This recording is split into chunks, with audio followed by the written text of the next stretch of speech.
ladies and gentlemen. It is an honor and a pleasure to welcome you here for this workshop. The topics that we're talking about are very pertinent in our digital journey and actually do play a critical role. I'm shying away from saying that they make or break our digital objectives. Let's be true to ourselves. Let's make sure that whatever we cannot do on our own, let's put it out and see, this we need it, but we can't do it on our own. So I just wanted to welcome you all and wish you good discussions. Thank you. Fortunately, technology has allowed me to join you virtually today. I wish to welcome and thank you all participants for making up the time to participate in this 3 days Federated Cloud Proof of Value workshop in Kigali.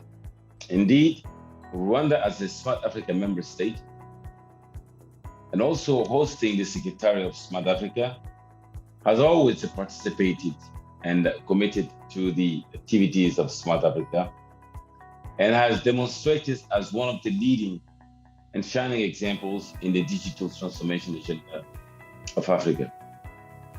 Distinguished ladies and gentlemen, the topic of this workshop is relevant to all of us, particularly during this stage of Africa socio-economic development and digital transformation agenda.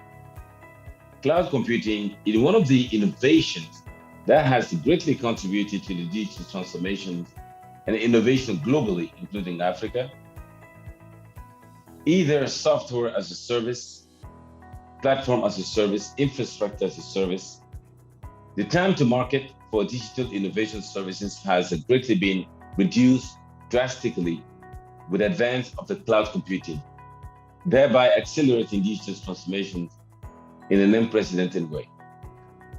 As we shall be learning during the period of workshop, Africa accounts for very little globally when it comes to carrier-neutral, multi-tenant data centers cloud infrastructure. And therefore, the urgent need for us to work together to address the challenges within the data centers and cloud ecosystem. Many of these details you will get to know during the period of this workshop. Distinguished ladies and gentlemen, let me conclude by once again welcoming you for today's sessions and the subsequent sessions for the next 3 days. It's going to be exciting. Thank you all for your kind attention. Rwanda is many strides ahead of most African countries in terms of innovation. So we're not here to preach, not by any stretch of the imagination. As HPE, our job over the next few days is to work closely with all of you to, one, define how public sector workloads move to the cloud. Two, lay the groundwork for your digital community to consume cloud rather than repeatedly spend lots of capital on lots of hardware when we have cloud services available.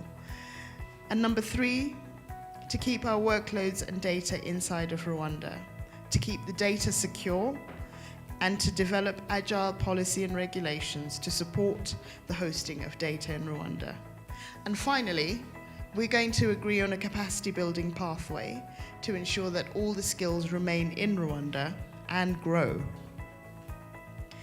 If my research is correct, this country has one of the youngest populations in Africa. And to my mind, this means that Rwanda is the seat of creativity.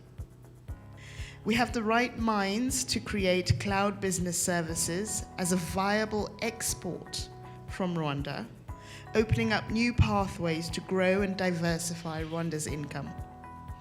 In line with the Smart Africa goal to create a single digital trade bloc, we at HPE are at the service of Rwanda to be the pioneers of increasing inter-country trade and increasing the overall GDP of Africa.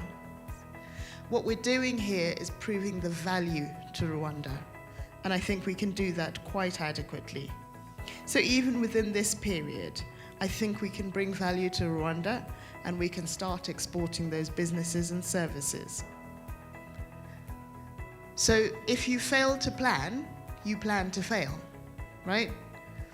So the planning process happens with us, and we're here to facilitate that. So that as soon as that hardware lands, we're moving, we're busy, we're getting our businesses up there. We're ready to have a directory of services to export to the rest of Africa, and demonstrate, again, that Rwanda is a pioneer and a leader. Smart Africa is a Pan-African organization. We have a membership of 32 countries across Africa. Beyond that, we also have a membership of over 60 private sector members. At the heart of Smart Africa, we have a 5-point manifesto. The first being to put in ICT at the center of national socio-economic development agenda. Second, to improve access to ICT, especially broadband. Third, to improve accountability, efficiency, and openness through ICT. Fourth, to put the private sector first. And then fifth, to leverage ICT to promote sustainable development. Within the scope of our project, what we do is first we define the concept, then we develop a blueprint, typically a Pan-African blueprint led by a country, but is fit for use for every other country because it's a blueprint. And then we go on to pilot and scale up. So for instance, within the scope of which we are here on data centers, the concept note has been done. We are in the process of developing the blueprint, and we have already jumped into the pilot project, which we are here for which we are here today. We want to be able to reduce the cost of internet. Now, a year ago, we did a study to see how can we make this materialize. And we've seen that the market is there, the demand is there, and we have the ability to reduce the cost of internet by about 100%. So for the countries that are already at the sea and have connectivity to the ISPs, we can reduce them as much as 100% per gigabyte of value. Now, if we're able to do this, it goes to also support the project that we are doing. If we'll be able to implement this bulk purchase projects, make sure that internet affordability is real, we need to be able to have the African Federated Cloud. If you look at the population, we have 1.3 billion. World Bank report is saying that by 2050, it will be 2.5 billion. That is a lot. Kumbi, you mentioned about Rwanda having the youngest population. So if you look at the average age, Africa is having the youngest population. Now, if we look at the digital infrastructure in terms of data center and cloud, despite the fact that 1.3 and we are expected to grow to 2.5, we account very little for the data center and cloud infrastructure within Africa. We have some emerging hubs. More or less, this is like organic because everybody has realized the potential of Africa. So if you look at the emerging hubs, hyperscalers and international cloud service providers, in fact, including domestic cloud providers in Africa, are beginning to move towards these hubs. So in Smart Africa, we launched the Data Center and Cloud for Africa project because Smart Africa, we also have to take action. You know, when the data or digital services are hosted outside, it means that we have to pay for connectivity, and that is also leading to the cost of the services. And that is why many times in Africa, many people are not able to afford. So this will enhance accessibility and affordability of internet services and related content. The next block is awareness, capacity building, and institutional support. Yes, take it like a funnel. So we have to create the awareness, ensure that we drive the interest and the desire, and eventually we have to take the action because we cannot continue to allow that traffic to go out the way it's going out.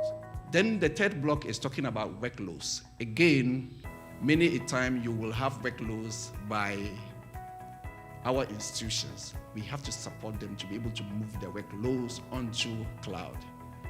And of course, the last block, which is the fourth block, we will upgrade and also deploy new infrastructure where applicable. So again, Mr. Mohize mentioned that in the case of Rwanda, of course, we will do the assessment.